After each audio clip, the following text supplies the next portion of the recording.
धन्यवाद और मीडिया के सभी साथियों का इस प्रेस कॉन्फ्रेंस में स्वागत है। सत्यवान जी ने बहुत ही संक्षेप में लेकिन बेहतर तरीके से इसकी एक पार्श्वभूमि आपके सामने रखी है कि आज हम यहाँ क्यों जमा हो रहे हैं। आज हिमाचल प्रदेश में जन स्वास्थ्य अभियान की एक राज्य स्तर की हम एक अधिवेशन करने जा रहे हैं, जिसमें कि हिमाचल प्रदेश में जो स्वास्थ्य की समस्याएं हैं और जो स्वास्थ्य सेवाओं से जुड़े जो मुद्दे हैं उनको सामूहिक तौर पे समाज के अलग अलग संगठन, अलग अलग आंदोलन मिल करके कैसे इसमें बदलाव ला सकते हैं, बेहतरी ला सकते हैं, इसको लेकर के एक पूरी रणनीति बनाएंगे।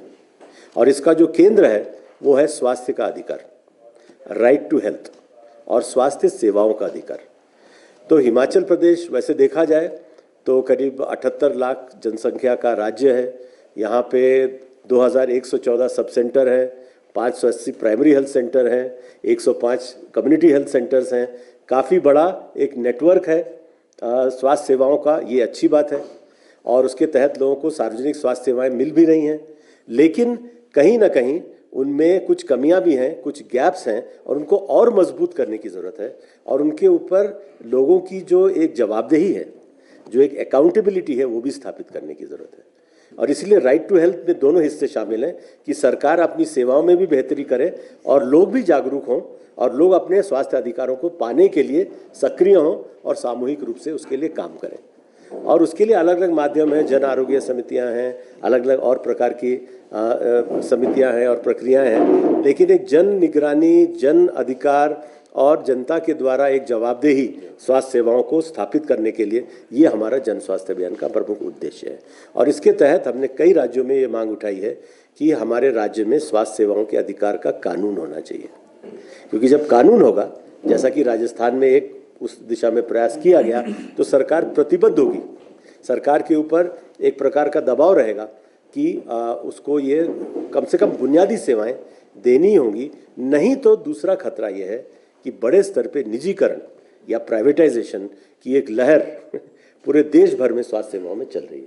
और आप ज़्यादा दूर जाने की ज़रूरत नहीं, आप चंडीगढ़ जाएंगे तो ही आपको क्लियर हो जाएगा कि क्या स्थिति है। पंजाब हरियाणा में देखेंगे तो भी आपको, आपके बगल के राज्य वहाँ आप देख सकते हैं कि ऑलरेडी प्राइवेट सेक्टर कितना बढ़ चुका है और वो कितना कमर्शियल हो चुका है।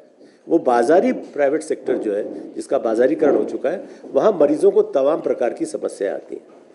तो इंद्रनील बात रखेंगे पब्लिक हेल्थ सिस्टम के बारे में।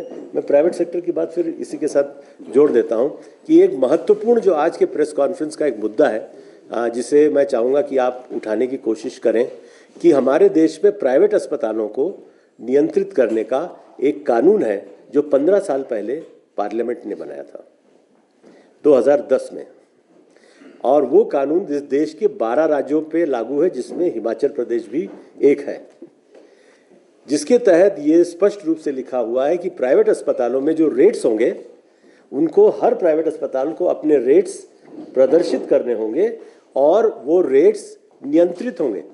सरकार उन रेट्स को तय करेगी कि आपको सिजेरियन सेक्शन हो या बाईपास सर्जरी हो या नॉर्मल डिलीवरी हो, तो इसके लिए कितना चार्ज करना है। ये 15 साल पहले ये कानून बन चुका है, उसके नियम 2012 में बन चुके हैं, लेकिन अभी तक ये कानून हिमाचल प्रदेश में लागू नहीं हुआ है। तो ये कानून जल्दी से जल्दी लागू होना चाहिए ताकि मरीजों को उनके अधिकार मिल सकें। प्राइवेट अस्पतालों में जो कुछ मनमानी चलती है, कुछ कमर्शियलाइज तरीके से, हर अस्पताल के रेट अलग अलग है कोई ज़्यादा चार्ज कर रहा है, कोई कम कर रहा है, कोई अपने हिसाब से कर रहा है, कोई पेशेंट को देख के कर रहा है। तो ये सब स्टैंडर्डाइज होना चाहिए, इसका पूरा कानूनी फ्रेमवर्क मौजूद है। तो अब उसको लागू करने की ज़रूरत है और उसके साथ साथ में